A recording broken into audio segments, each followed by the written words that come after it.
IAG apresenta Esperança para a Vida. Santo Deus de Israel, graças te rendemos pela vida e saúde. Obrigado por mais uma vez o Senhor nos reunir para juntos estudarmos a lição da Escola Sabatina. Te pedimos que o Senhor nos abençoe também aos que nos acompanham de lá em casa. São as graças que te pedimos em nome de Jesus. Amém. Amém. Saudações, sejam bem-vindos a mais um vídeo. Este é seu canal IAG Moçambique. E aqui estamos nós mais uma vez para levarmos a cabo o estudo da lição neste teu programa muito especial que é Esperança para a Vida. Sejam bem-vindos, irmão Luís, irmão Emerson. Muito obrigado, irmão Oscar. Queremos saudar a todos que nos acompanham neste canal. É um prazer saber que estamos juntos. Dar o nosso forte abraço aos nossos irmãos que temos acompanhado das igrejas, Maboco 1, Maboco 2, Liberdade, e também os que nos acompanham de Brasília e Angola. É um grande prazer saber que estão juntos conosco, já estudando essas lições neste programa Esperança para a Vida. Amém. Irmão Emerson, seja bem-vindo à Esperança para a Vida. Muito obrigado pelo convite.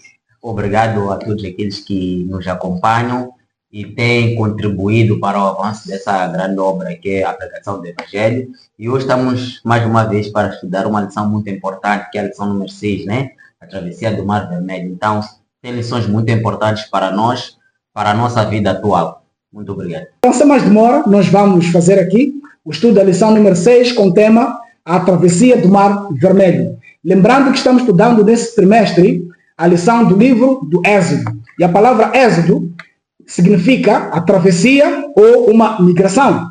Assim como o povo de Israel teve que sair do Egito com o objetivo de chegar até Canaã, é também hoje nosso objetivo estudar a palavra de Deus, compreender a palavra de Deus, com o objetivo de chegar a Canaã celestial. Mas enquanto existir este processo, nós vamos estudar aquilo que foi a história do povo de Israel. De forma especial, hoje vamos entender a travessia do Mar Vermelho. E o verso para memorizar, que é o verso-chave desta lição, encontra-se no livro de Êxodo, capítulo 14, os versos 13 e 14. Assim diz a palavra do Senhor. Moisés, porém, respondeu ao povo: não tenham medo, fiquem firmes e vejam o livramento do Senhor que lhes fará no dia de hoje, porque vocês nunca mais verão estes egípcios que hoje vocês estão vendo. O Senhor lutará por vocês, fiquem calmos. Que texto tão maravilhoso, queridos irmãos. E de forma muito especial, a travessia do Mar Vermelho é uma experiência magnífica do poder de Deus demonstrado no Antigo Testamento. É por isso que o autor, na lição de sábado à tarde, ele nos diz que o Êxodo é a experiência mais impressionante e gloriosa do povo de Deus no Antigo Testamento.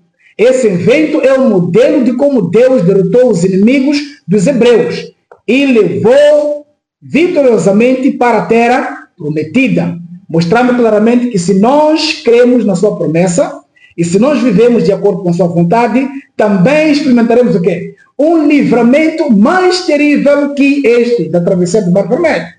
Porque Deus promete livrar-nos na angústia qual nunca houve desde que houve nação. Ao longo desta semana, nós iremos ver para a lição de domingo, vão e adorem ao Senhor. Para a segunda-feira, a consagração do primogênito. E teremos também, terça-feira, atravessando o Mar Vermelho. Temos para quarta-feira, avançando pela fé. E temos quinta-feira, o canto de Moisés e Miriam. E por fim, sexta-feira, o estudo adicional. Irmãos, esta lição é tão maravilhosa. Que experiência foi esta do povo de Israel atravessar o Mar Vermelho? Irmão Emerson, existem lições espirituais para serem tesouradas hoje, nesta travessia que o povo efetuou ali, ao atravessar o Mar Vermelho, enquanto o exército de Faraó os seguia por detrás? Muito bem. O apóstolo Paulo, falando desta travessia do povo de Israel, do Mar Vermelho, aqui em 1 Coríntios 10, ele diz o seguinte: pois não quero, irmãos, que ignoreis que nossos pais estiveram todos debaixo da nuvem e todos passaram pelo mar. 11. Ora, tudo isto lhes acontecia como exemplo e foi escrito para aviso nosso, para quem já são chegados os fins dos séculos. Então, nós vemos que aquilo que aconteceu com o povo de Israel era exemplo do livramento que a humanidade toda iria ter através do nosso Senhor Jesus Jesus Cristo. Então, Deus tirou o povo de Israel do Egito, da escravidão física, mas Ele deseja nos tirar da escravidão do pecado. Então, Jesus Cristo, Ele preparou um grande êxodo para nós. Então, nós estamos a aguardar, nós estamos a caminhar agora para Canaã Celestial. Muito obrigado. Amém. Irmão Luís, que mais lições podemos tirar aqui desta travessia do Mar Vermelho? Sabemos que eles passaram literalmente do Mar Vermelho, mas conforme o irmão Emerson referenciava lá em 1 Coríntios, significa que as lições devem ter um impacto hoje, porque isto foi um exemplo para quem? Para nós, os quais as coisas do tempo de fim já se aproximam. Que mais lições podemos tirar aqui, irmão Luís?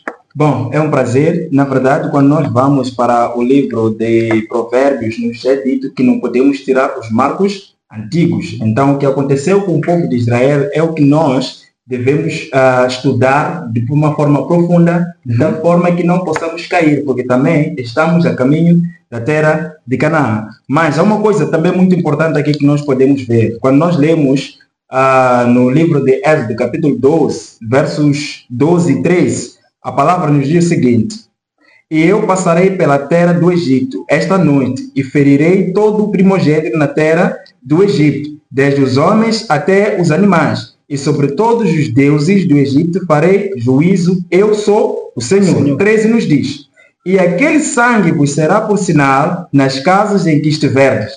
Vendo eu o sangue, passarei por cima de vós, e não haverá entre vós praga de mortandade, quando eu ferir a terra do Egito. Agora, para haver salvação, é preciso que haja morte. É o que nós podemos ver aqui. O povo de Israel, como recomendação do que Deus havia dito, eles deviam sacrificar o animal e levar o sangue para os umbrais das portas. E aí, quando o anjo da morte passasse, aos que teriam seguido a orientação de Deus, logo escapariam. Então, aqui nós vemos a obediência que o povo devia ter antes de ser livre, ok? Da escravidão do Egito. Então, tinha que haver sangue ali nos umbrais. Agora, sem sangue é impossível que haja o quê? A salvação. Então, o matar o animal e colocar ali era um ato de fé que todos aqueles que ouvissem e atendessem a voz de Deus iam fazer e aí iam escapar. Agora, uma coisa muito interessante aqui é que esta orientação que Moisés deu ao povo de Israel não foi só cumprida pelos hebreus, mas também os egípcios que ouviram, também alguns deles fizeram e puderam escapar. Então, é uma coisa muito impressionante que nós vemos aqui, que quando o povo de Deus cumpre com tudo quanto Deus diz, não é simplesmente ele a ser salvo, mas também os outros são salvos. Amém. Então, o irmão Luís já estava aqui introduzindo a lição sobre a consagração do primogênito, não é? Mas eu quero convidar os irmãos ainda a vermos esta travessia do Mar Vermelho, que foi algo tão espetacular e que Deus quer que as lições desta travessia sejam entesouradas em nossa mente, ensinarmos às outras gerações. O livro de Salmos, capítulo 78, nos fala exatamente do que aconteceu com o povo ao atravessarem o Mar Vermelho e também a sua estadia no deserto. Porque Deus, de forma miraculosa, com seu braço forte, tirou o povo de Israel do Egito com o intuito de levá-los até Canaã. Mas Deus manifestou-se. Jesus Cristo esteve com o povo, guiando cada instante este povo. Razão pela qual o Salmo 78 deveria também hoje ser repetido, a recomendação que é nos dada aqui. Em Salmo 78, a partir dos versos 1, é-nos dito: dai ouvidos, ó povo meu, a minha lei, inclinai teus ouvidos às palavras da minha boca. Abrirei a minha boca numa parábola, irei falar os provérbios da antiguidade, os quais ouvimos e conhecemos, e os nossos pais nos contaram. Nós não os encobriremos de nossos filhos, mostraremos à geração que está por vir os louvores do Senhor, a sua força e as suas obras, maravilhas que ele fez, pois estabeleceu um testemunho em Jacó e nomeou uma lei em Israel, a qual ele comandou aos nossos pais, de que eles deveriam fazê-la conhecida aos filhos, que a geração futura devesse conhecer, até mesmo as crianças que viriam a nascer, que deveriam se levantar e declará-las aos filhos, para que eles pusessem a sua esperança em Deus e não esquecessem as obras de Deus, mas guardassem os seus mandamentos. Então, aqui nós vemos algo muito especial, que a travessia do Mar Vermelho deveria carregar lições espirituais de geração em geração. Mas quantas vezes os líderes ignoram exatamente a travessia do Mar Vermelho para negligenciar a mensagem da verdade presente? Eu não sei se estão comigo, queridos irmãos. Vamos lá explicar isso de outra maneira. Deus, através de Moisés, quis libertar o povo. O que é isto? Justificação pela fé. Eles deveriam aceitar Jesus Cristo como seu Senhor e Salvador. E ao aceitarem isto, abandonarem o pecado para então ter uma experiência com Cristo, crescimento espiritual. Então, como é que nós fazemos quando alguém aceita Jesus pela fé? Qual é o próximo passo? O batismo. Uma vez que eles já aceitaram Jesus Cristo, que ele ia os libertar da escravidão do Egito, com o intuito de irem a Canaã e viver com o Senhor, então Cristo batiza eles, aonde? No Mar Vermelho. Por isso, lá em 1 Coríntios, é nos dito que todos foram batizados em Moisés, aonde? Nas águas. E também, depois de batizar, o que eles fizeram? Comeram de uma comida espiritual e beberam da fonte que era Cristo que os conduzia. Significa que quando alguém aceita Jesus Cristo pela fé, temos aqui o primeiro passo, justificação. Qual é o segundo passo? Santificação. Então, depois do batismo, o que Cristo fez? Lhes ensinou lições espirituais, como alimentação. Então, Cristo, de acordo com a palavra de Deus, ao atravessar este povo do Mar Vermelho, batizou-lhes, e quando chegaram no deserto, assim que é, deu-lhes lições espirituais sobre a alimentação, para banir a forma como eles se alimentavam no Egito. E a serva do Senhor diz, se porventura estivessem ali no deserto e se alimentassem como se alimentavam no Egito, seriam tão rebeldes. Então o Senhor levou a eles para educá-los, instruí-los, com o intuito de levá-los até Canaã terrena. Hoje, temos hoje umas lições espirituais. Aceitar Jesus Cristo, justificação, viver em Cristo, santificação, e esperar o último estágio, que é a glorificação. Por isso, este Salmo 78 é muito importante repetirmos aos novos conversos. As pessoas que aceitam a mensagem e descem as águas batismais não podem terminar apenas na justificação pela fé. Devem passar para a santificação e, no final, a glorificação. Irmão Emerson, mais lições especiais que nós podemos tirar aqui antes mesmo de entrarmos para a lição de domingo?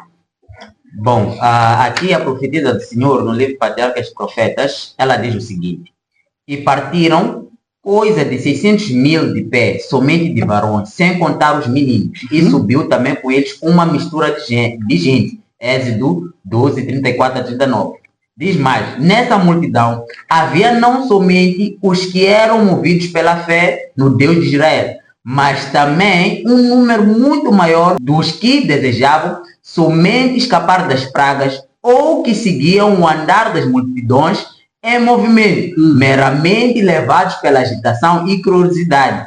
Esta classe foi sempre um estorvo e cilada para Israel. Então, quero dizer que no nosso meio há muita gente que está conosco, mas não porque está convertida. Exatamente. Está convencida e é curiosa. Exato. E eles é que estão em confusão aonde? No meio do povo de Deus. Então, essas lições é para nós estarmos atentos, que nem todo mundo que anda conosco é porque tem a mesma fé no nosso Deus. Então, este povo que andou no meio de Israel causou muita confusão dentro do povo de Israel. Eu acho que isto é muito importante porque alguns que desprezam os testemunhos, o espírito de profecia, podem estar agora se questionando, mas a irmã Emerson está a dizer isto só com base nos testemunhos, na serva do Senhor. Será que nós podemos também nos basear num texto bíblico para mostrar que, de facto, os egípcios que saíram não estavam convertidos, mas convencidos e também queriam escapar da ociosidade egípcia, porque queriam fugir da escravidão e da forma de vida do Egito, mas não estavam convertidos genuinamente. Venham comigo para o livro de Números. Números capítulo 11. Nós veremos aqui, de facto, aquilo que o irmão Emerson falava, ok? A palavra de Deus nos mostrando que eles eram um estorvo para o povo. E eles começaram a trazer cargas pesadas para o povo de Israel. Assim nos diz a palavra de Deus em Números, capítulo 11, a partir dos versos 1. E quando o povo se queixou, isso desagradou ao Senhor. E o Senhor ouviu isto e a sua ira se acendeu. E o fogo do Senhor ardeu entre eles e consumiu aqueles que estavam nas partes mais distantes do acampamento. E o povo clamou a Moisés. E quando Moisés orou ao Senhor, e o fogo se apagou. E ele chamou aquele lugar de Taberá, porque o fogo do Senhor se acendera entre eles. E no meio deles havia grandes estrangeiros que sentiram um anseio. E os filhos de Israel também choraram outra vez e perguntaram: quem nos dará carne para comer? Então, com esse texto, fica claro quem são os egípcios hoje no meio do povo de Israel. Fica claro, não há dúvida, quem são os egípcios.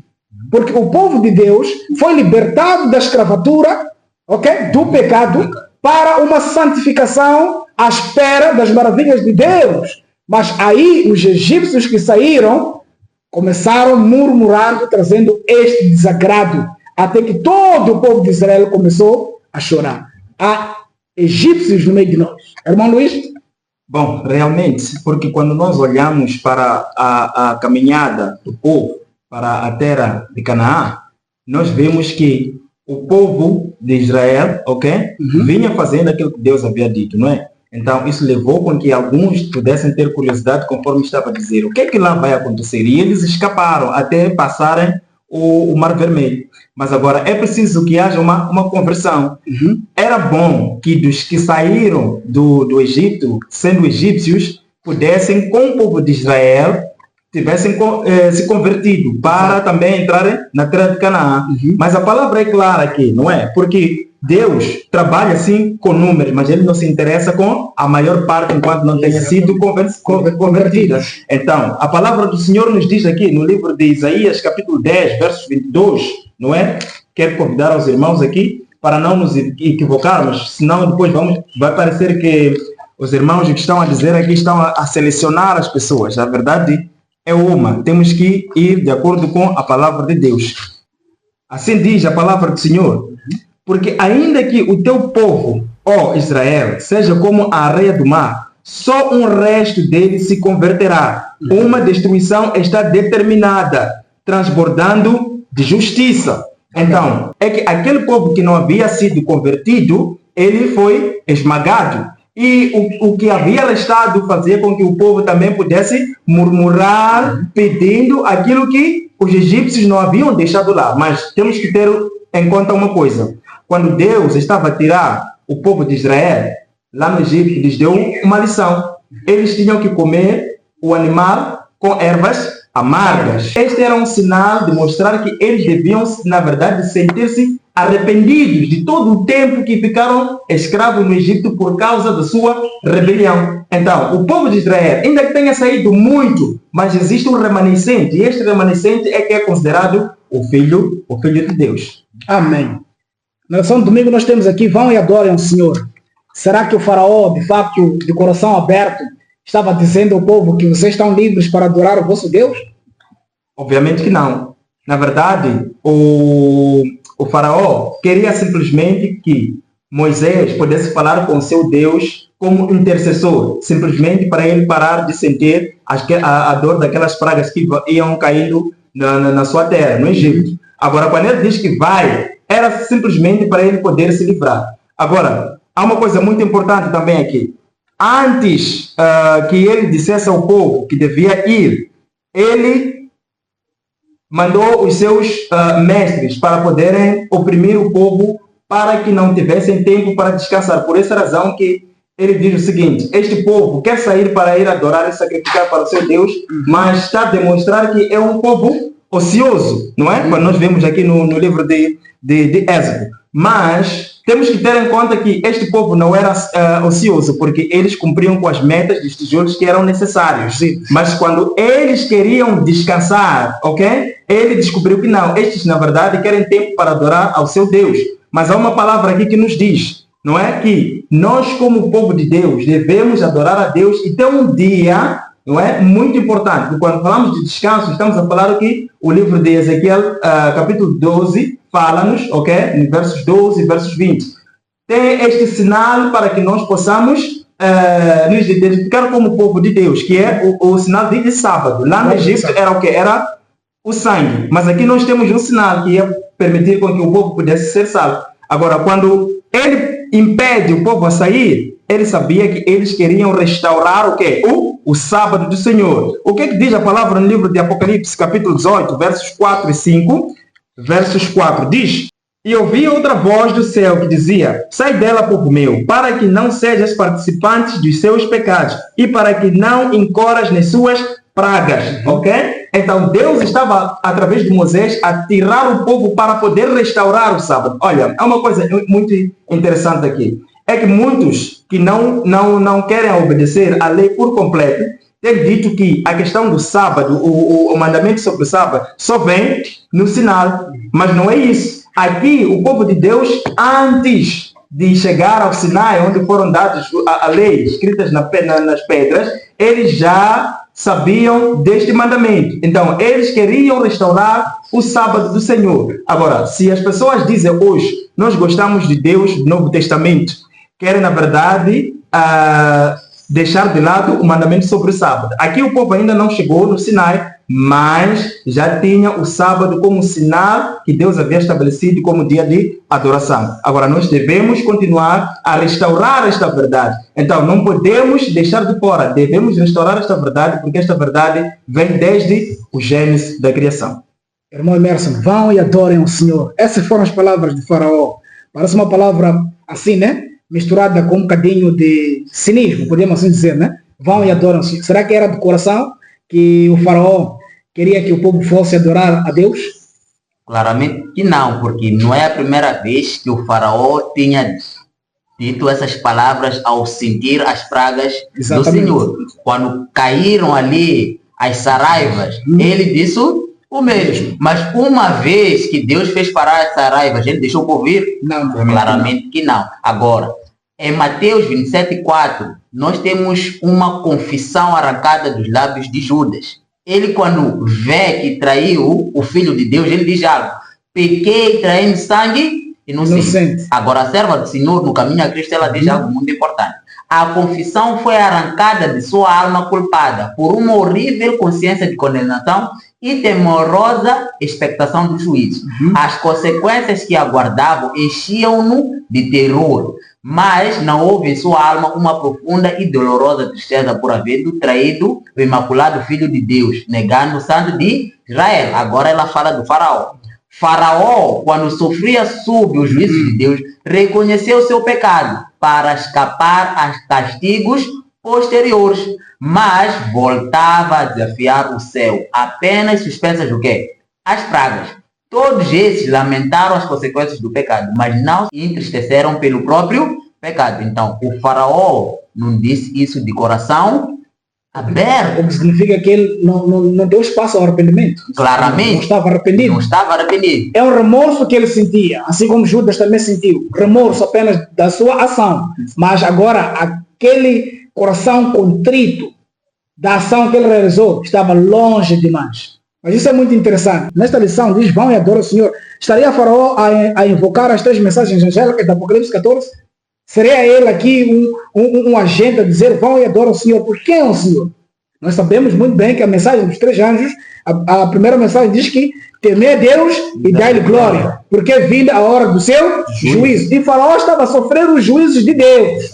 Será que ele estava aqui a pregoar a mensagem do primeiro anjo, onde ele diz: vão e adorem a Deus? Agora temos que lembrar uma coisa: o Faraó está na realidade a desempenhar o papel de Satanás. Assim como a Bíblia nos diz que o Senhor nosso Deus não muda, Satanás também não muda. Então, o que vai acontecer, queridos irmãos, aqui?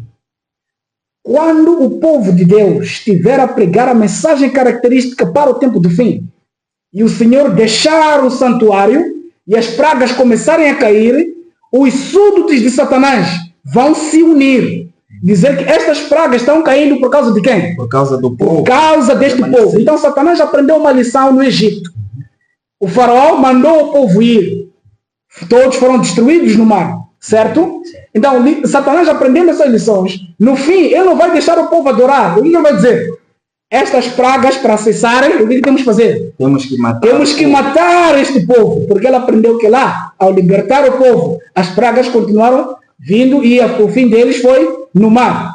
Então, Satanás agora mudou de estratégia. No fim, quando as pragas vierem a cair, ele não vai dizer adorem Deus como vocês querem. Não. Vai dizer, vai reunir as pessoas, enganar as pessoas de novo e dizer a eles, para que essas pragas cessem, temos que fazer o quê? Eliminar os adoradores do verdadeiro Deus. Então, há lições muito especiais aqui. Aí está a falar já do decreto de morte. O decreto de morte. Exato. Que será provocado por causa da pregação das 3 mensagens angélicas. A última mensagem angélica vem aí como o braço, segundo o que diz a profetisa Ellen White. Como povo de Deus, devemos usar estas mensagens para poder despertar o povo que estará sendo enganado pelo inimigo, através dos líderes, através daqueles que fazem parte, por exemplo, de várias lideranças. Agora, aí também podemos notar algo. Quando chegou aos ouvidos do faraó que o povo foi para nunca mais voltar, o que ele disse? Exato. Ele foi atrás do quê? Dos israelitas. Exato. Então, mostrando que, na verdade, ele não queria que o povo fosse adorar. Exatamente. Ele ainda queria que o povo estivesse sobre o jugo dele. Então, haviam interesses econômicos. Exatamente. Como desenvolver o Egito sem uma mão de obra barata. Exato. Mas mesmo assim o Senhor estava guiando o povo e a ordem era sair do Egito. Eles tinham que sair do Egito. Deixar os resultados com Deus. Na lição de segunda-feira o autor nos diz aqui, o tempo prometido de redenção e libertação estava prestes a chegar. O povo precisava estar preparado. Hoje, será que o povo está preparado? Porque aqui a lição nos fala da consagração de primogênitos.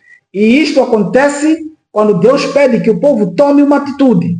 Pegar o cordeiro pascal, sacrificar o cordeiro e pintar os umbrais das casas, e não só, participar deste cordeiro comendo este cordeiro com ervas amargas, conforme já dizia irmão Luís. E se o sacerdote da casa tiver um cordeiro maior e ele não consiga comer com a sua própria família, deveria chamar outras pessoas para participarem deste cordeiro, porque a hora de partir era chegada. Mas a mão de Deus estava pesada sobre os egípcios. Aqueles que não fizerem este ato, logo seria eliminado o primogênito das suas casas. Isto foi terrível. Mas agora, que lições podemos tomar nesta questão da consagração dos primogênitos, sabendo que o sangue, o que estava a representar ali o sangue e por que eles deveriam fazer? Porque não fazer este ato seria também um ato de desafio e desobediência a Deus, a consagração do primogênito. Irmão Luís. Então, muito bem. Na verdade, a lição aqui dada a Deus na consagração dos primogênitos, nós vemos que todas as coisas são do próprio Deus. Então, nós estamos a encontrar aqui o primogênito representando o Salvador, que é Jesus Cristo. A própria Eva, lá quando teve o seu primogênito, ela sabia que, ou pensava que este podia ser o Salvador. Apesar que depois falhou, porque ele não obedeceu à lei de Deus, ficava sempre triste com o que havia acontecido com os seus pais. Nós aqui, no livro de Êxodo, nós encontramos que é a consagração plena. Então, o povo, ao observar este mandamento, tinha que refletir Jesus Cristo como o Salvador. Por essa razão, que mais tarde, no Novo Testamento, nós encontramos o livro de Colossenses, no capítulo 1, versos 14 e 15, a palavra nos diz quem é este primogênito, onde as pessoas deviam se consagrar nele. Diz versos 14: em quem temos redenção pelo seu sangue, a saber, a remissão dos pecados, o qual é a imagem de Deus invisível, o primogênito de toda a criação. Amém. Então nós temos aqui Jesus Cristo como o primogênito, que podia nos trazer a salvação.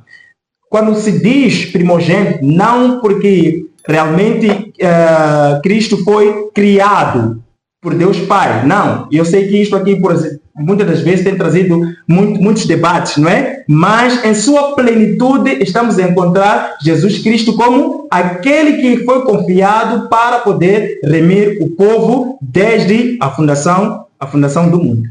Irmão Emerson, qual é a aplicação que podemos fazer à questão da consagração do primogênito, que Deus pede que o sangue do cordeiro seja aspergido nos umbrais. Não temos hoje uma ligação, porque ali estava uma marca. Então, através daquela marca, quando o anjo da morte foi enviado, aqueles que haviam obedecido a palavra de Deus escaparam. As suas famílias foram salvas. Será que hoje, no tempo do fim, não há uma marca clara que Deus nos pede que nós possamos aceitar essa marca para escapar da angústia qual nunca houve, que virá sobre as nações? Porque no Egito nós vemos um exemplo, como já vimos nos textos que foram aqui referenciados. Então, qual é hoje a lição especial sobre esta marca que temos que aceitar de Deus, sabendo que Satanás também tem uma marca que quer imprimir para os que adoram a ele ou servem os seus ditames? Bom, em Ezequiel 20:20, o Senhor deixa claro ali qual é a sua marca, que é o sábado. Agora, em Hebreus, ele diz que imprimirá a lei dele aonde? Nos nossos corações. Então, os umbrais ali significam hoje os nossos corações. Então, nós temos que guardar a lei do Senhor aonde? Nos nossos corações. Especialmente o sétimo dia, o quarto mandamento, que é o sábado. Amém. Então, o inimigo também tem o quê? A sua marca, que é o domingo, o primeiro dia da semana. Então, os hebreus aqui, levando a cabo esta ordem do Senhor, que deviam levar o sangue a aspergir nos umbrais, hoje Deus também nos chama a nós lavarmos as nossas vestes no sangue de onde? Do cordeiro. Agora, há uma coisa muito, muito especial aqui. Nós temos que levar essas lições para a nossa aplicação. O Senhor disse que essa cerimônia tinha que ser ensinada de geração em geração. Mas agora, algo muito importante que a senhora White fala no livro de Todas as Nações. Quando Jesus foi para ser dedicado, o unigênito, o primogênito, o sacerdote não descobriu que aquele era o Salvador. Por quê? Porque eles perderam de vista o significado desta cerimônia. Agora, um detalhe para nós. Nós também, como adventistas, podemos perder o significado da guarda do sábado. Por isso ela diz que nem todos que guardam o sábado serão salvos.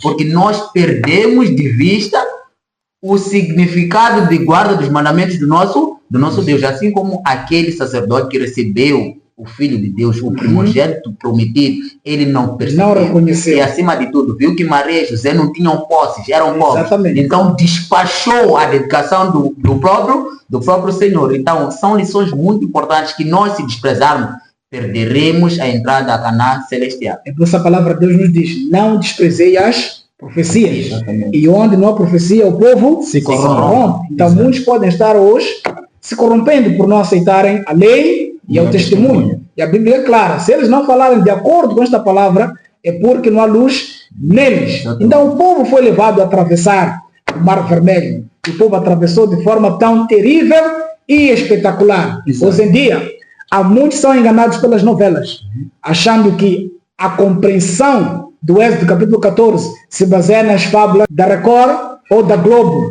O importante é irmos na palavra de Deus. Há muitos que têm dito que o faraó voltou para o Egito enquanto o exército morreu ali no mar. Será que é isso que a Bíblia nos apresenta? Está claro que quando o povo egípcio estava a perseguir o povo hebreu, eles também atravessaram o mar. Quer dizer, eles estavam no mar, perseguiram os seus carros, entre outras coisas, ali naquelas águas. Deus, pela sua misericórdia, no livro de Êxodo, é dito que ele colocou a terra seca e o povo começou a caminhar. Então, era necessário que eles pudessem exercer a sua fé. Nos diz claramente que antes de aquelas águas, ou antes da terra se tornar seca para que eles pudessem caminhar, eles entraram nas águas, exercendo a sua fé. Então, os egípcios estavam atrás dos hebreus. Então, foi ali no meio onde Deus depois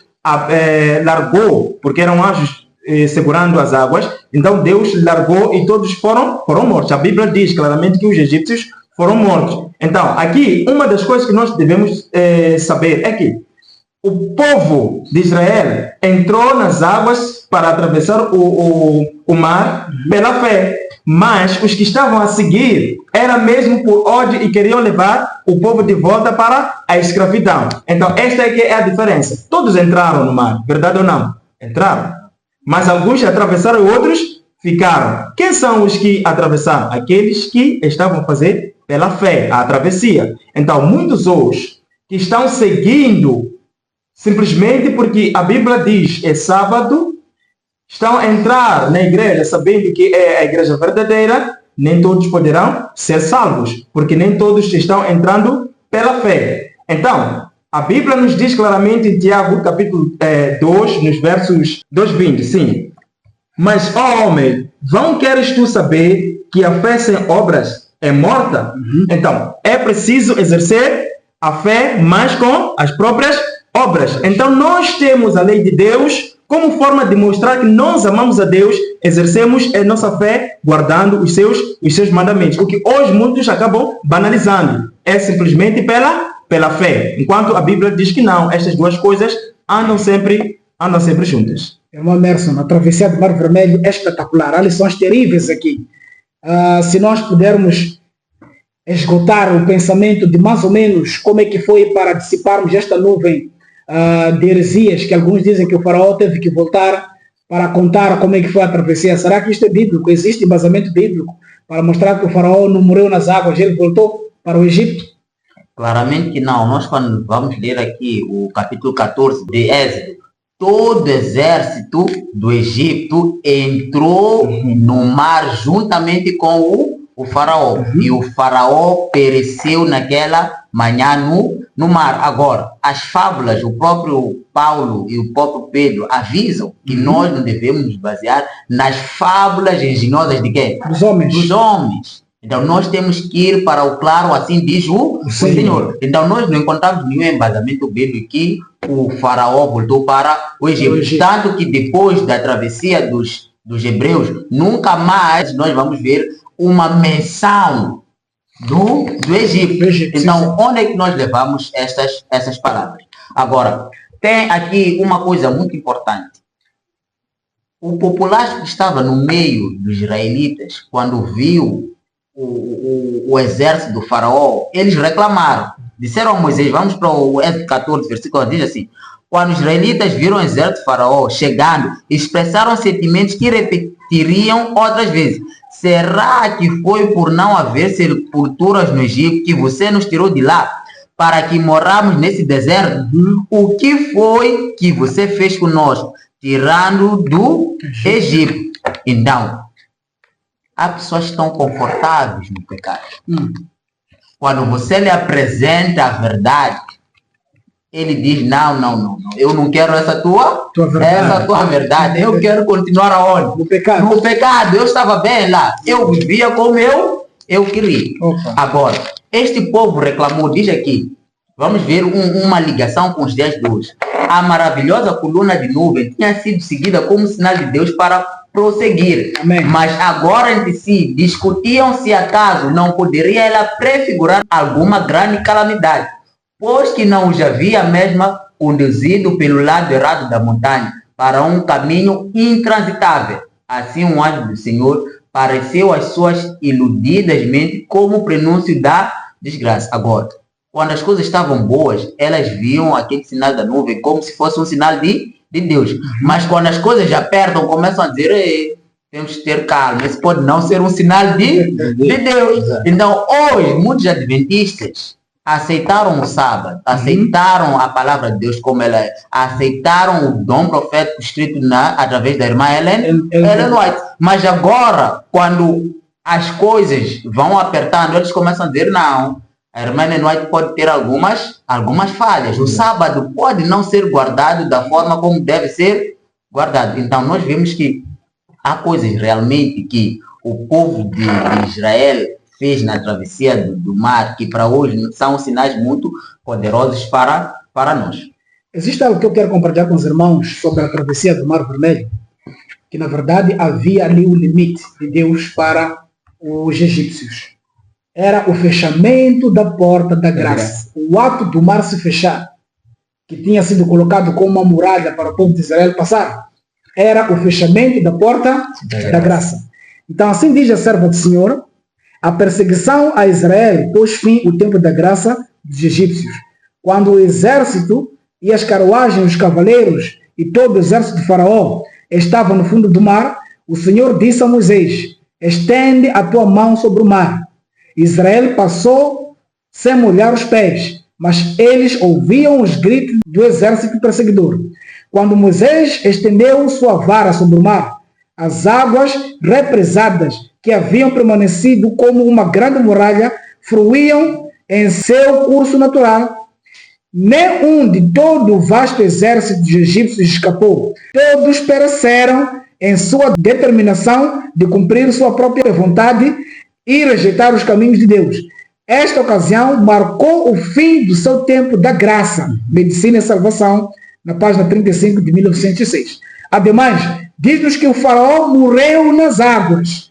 Então tem que ficar claro para os irmãos, alguns adventistas sétimo dia, que ainda continuam recorrendo às fábulas, dizendo que o faraó voltou para o Egito. Mas de acordo com a serva do Senhor, o faraó morreu nas águas juntamente com o seu exército. Já estamos na reta final, queridos irmãos. Queremos ainda convidar assim que ainda não é inscrito no canal, para que possa inscrever e ativar o sino de notificações e continuar estudando as lições Esperança para a Vida, para o nosso crescimento espiritual. O cântico de Moisés e Miriam, nós sabemos que este canto é um cântico tão especial.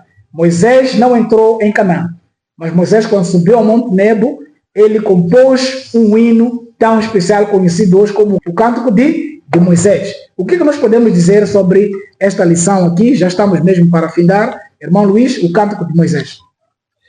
Bom, o Cântico de Moisés expressa realmente a gratidão que Moisés tinha com o seu percurso todo, desde o momento em que Deus havia estabelecido como o Salvador para o Israel no Egito. E ele, na verdade, teve lições muito profundas. E nós vimos que o povo, pelo caminho, murmurou contra Moisés. E eles, na verdade, queriam algo que Deus já não desejava que o povo pudesse ainda se juntar com ele. Então, Moisés estava a dar aí a gratidão por Deus ter lhe dado esta coragem e força para poder dirigir o povo. Mas agora, Moisés, tudo quanto ele fazia, toda a dificuldade que ele passava com o povo, ele recorria a Deus para orar. Aquilo que os hebreus deixaram de fazer, Moisés sempre fazia, que era orar e pedir a Deus para que lhe desse força. Então, não é desejo de Deus que os homens sempre murmurem, não é desejo do homem que as pessoas deixem de seguir a palavra de Deus. Aqui, a serva do Senhor, não é? Ela comenta algo muito importante. Diz que alguns estão sempre a ver antecipadamente o mal ou a aumentar as dificuldades que realmente existem, de modo que seus olhos ficam cegos às muitas bênçãos que lhes reclamam gratidão. Os obstáculos que encontram, em vez de os levar e buscar auxílio de Deus, a única fonte de força, separam-nos dele, porque despertam inquietações e descontentamentos. Então, Moisés, ao cantar, estava a dar graças a Deus por tudo quanto ele tenha feito durante a sua caminhada. Agora, esta é uma lição de um líder que guiou o povo, não deu aquilo que o povo queria, mas deu aquilo que Deus dizia, ok, que ele devia fazer. Amém. Quantos líderes hoje perdem o foco do trabalho que eles foram incumbidos por Deus por simplesmente ouvir aquilo que um e o outro fala e não busca a solução no seu mestre, que é Jesus Cristo. Agora, esta lição trazida aqui pelo Moisés de Cântico mostra-nos claramente a posição de cada líder, seja de casa, da igreja, qualquer que seja sítio, que sempre deve buscar o auxílio em Deus. Amém. Irmão Emerson, o Cântico de Moisés, já estamos vendo na reta final. O que mais podemos dizer a respeito desta lição? Muito bem. Esse Cântico de Moisés não pertence apenas ao povo hebreu. Em Apocalipse 15, versículos 2 e 3, os santos salvos irão cantar a música de Moisés. Amém. Aqui diz: saíram vitoriosos em pé sobre o mar de vidro, misturado com fogo, tendo as harpas de Deus, e cantavam o cântico de Moisés, servo de Deus, e o cântico do do Cordeiro. Amém. A profecia de Deus aqui, no livro Patriarcas e Profetas, diz assim: libertando nossas almas do cativeiro do pecado, Deus operou para nós um livramento maior que o dos hebreus no Mar Vermelho. Como a hoste dos hebreus, devemos louvar ao Senhor com o coração, com a alma e com a voz pelas suas maravilhosas obras aos filhos dos homens. A irmã Ellen White também ela diz que se nós nos lembrarmos de como o Senhor tem conduzido a obra no passado, nós não teremos nada a temer quanto ao futuro. Então nós temos que conhecer esse cântico de Moisés. Nós temos Amém. que louvar a Deus pelas suas obras, para que nós possamos estar firmes nele. Amém. Talvez para acrescentar, nós vimos que este povo foi guiado por uma nuvem. Eles tinham a luz quando era necessário e também tinham fogo num deserto que era tão frio. Então nós vemos que toda aquela providência foi feita por Deus e Cristo era aquela nuvem. Sim, sim. Cristo era aquele fogo. Então, há razões de Moisés fazer este canto que nós também devemos seguir. Diz assim, falando também daquele que estava a guiar, que era Jesus Cristo, no verso 6 de Salmos 136.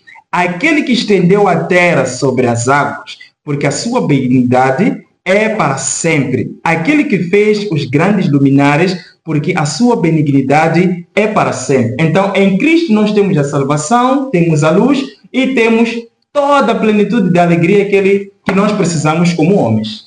Amém. Alguma coisa a acrescentar ainda, irmão Emerson, a respeito da lição? Últimas considerações?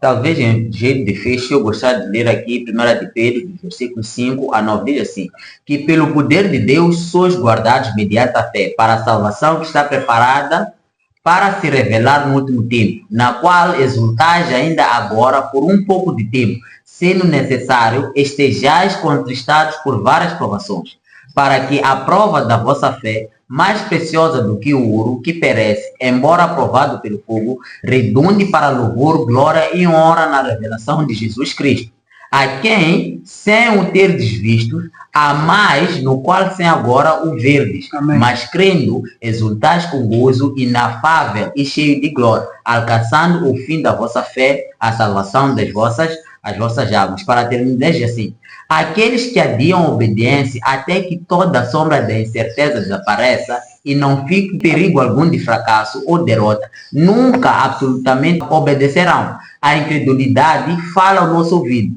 Esperemos até que os impedimentos sejam removidos e possamos ver claramente nosso caminho. Mas a fé, corajosamente, insiste em avançar, esperando em tudo, crendo. Então, a travessia do povo de Israel foi um ato de fé.